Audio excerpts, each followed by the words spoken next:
Hey there folks, and welcome back to Skullmonkeys. Today, Evil Engine number 9. Evil Engine number 9 is the last world of Skullmonkeys, and it is pretty amazing just how difficult this world is. From my understanding, it's actually a huge bottleneck for a lot of people that were unable to complete this game, this and Yint Eggs being the two hardest levels in the game, or worlds. So the game introduces a brand new mechanic, which is these temporary platforms that dissolve after a while, like so. When you hear that Super Friends, Justice League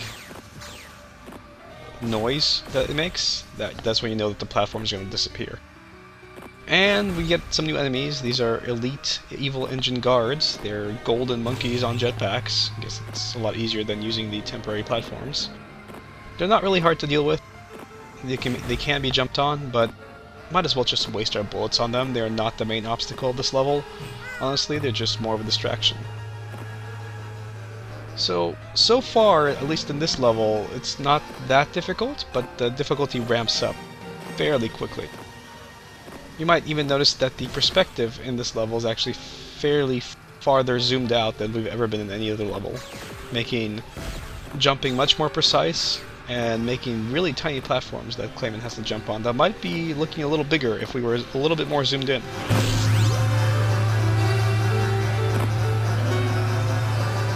But I think at this point in the game is when you kind of start doubting if the game ever really liked you in the first place. It's a very triumphant conclusion to an abusive relationship.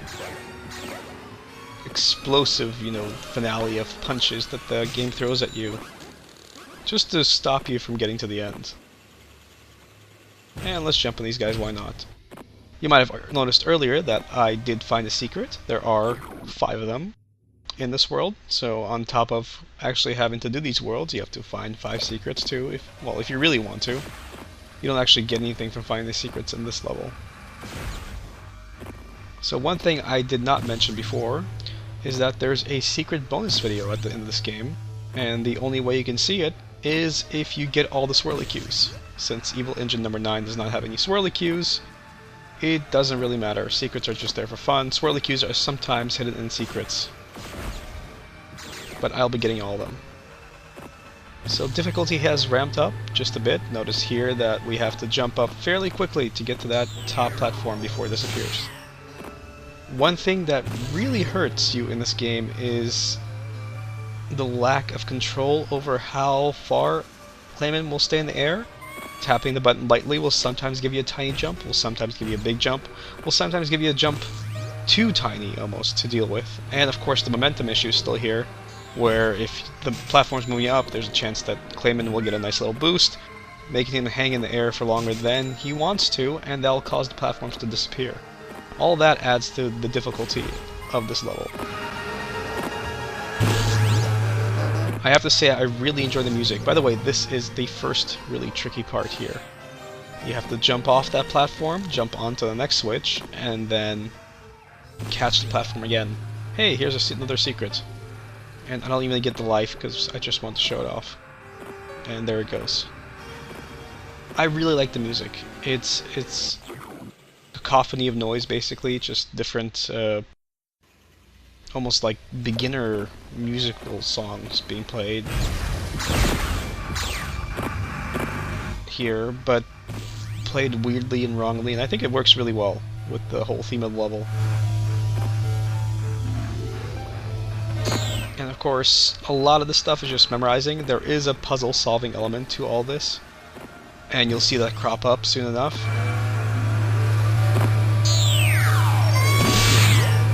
So you could have taken those platforms up, or you could take these 2 secrets here, if you're fast enough, and get all these lives and bullets, and get up this way. Also notice that the bird power-ups are huge for some reason. The fart clones aren't that big, but the birdies are gigantic. I don't know why.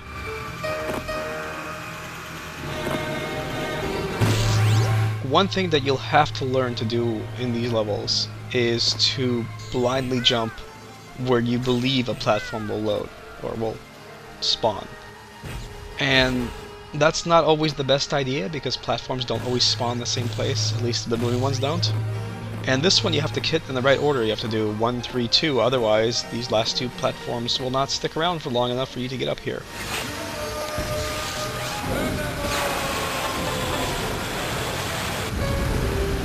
Sure, why not? Let's waste the universal ammo. There's no reason why we shouldn't, and I don't want that life anyway.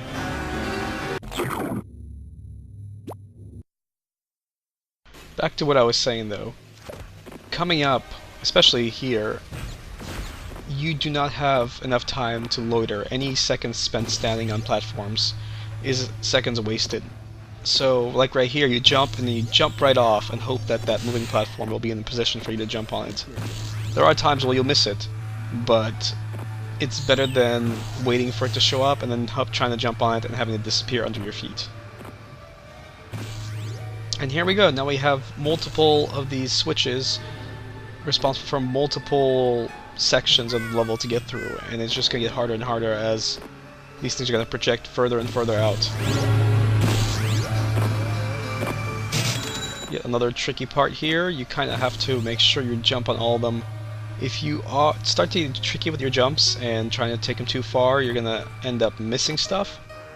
Also, the fake little platforms have mass, so if Clayman hits them with his head or rubs against them with his body, they will slow him down and make his jump shorter. I got really lucky there. I should have fallen off.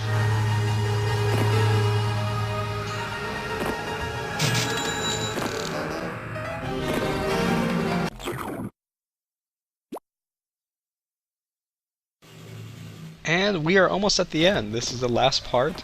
And there are 3 very difficult jumps here, or very difficult puzzles here that we have to deal with.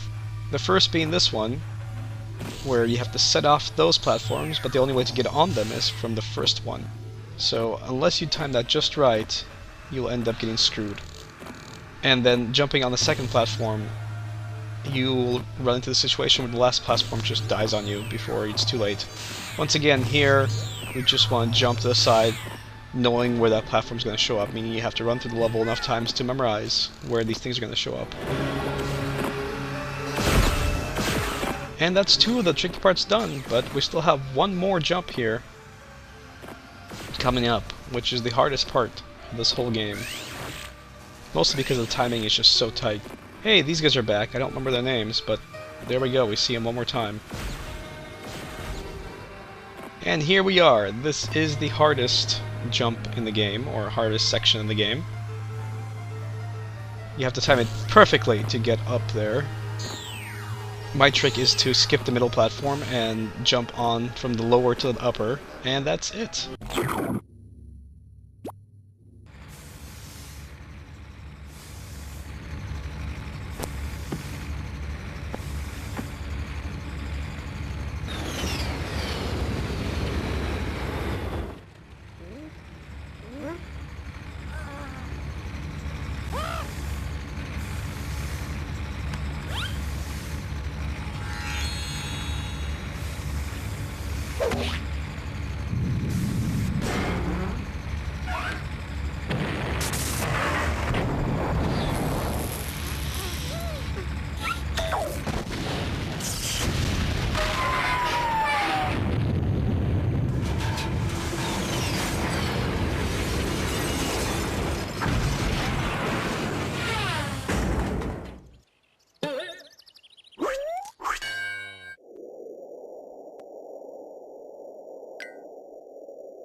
Clog is dead and we want to celebrate it. He's pushing up daisies and form rambulated. Bad guy, you ask why we're related. Well, Clog is dead. Follow the bouncing skull. Yes, Clogs kaput. No longer operating. Retired expired. Animation. Request deceased. Gone west, he's nuts. The jump our shorts. Do a pelvic thrust. Clog is dead. He was dirty and obscene and not a little mean. So we'll sing in one accord. Now that he's gone to his reward. Clog is dead,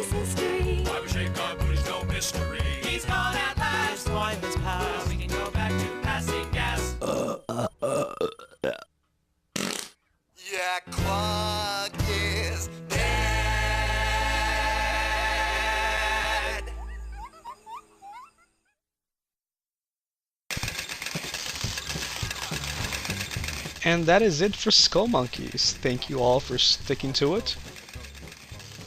That little song at the end is a super secret bonus video that only shows up if you get all the swirly cues in the game. Otherwise, you just see that ending sequence, and that's it. Pretty uneventful. Clayman falling through space. Not much else going on here. So stick around. There's another bonus video coming up with another secret level and some cheat codes and just neat stuff in the game that I didn't have a chance to show up in the main walkthrough. And that's about it. Thanks again for watching, and there's credits coming up if you ever want to see them again. That's what's happening there.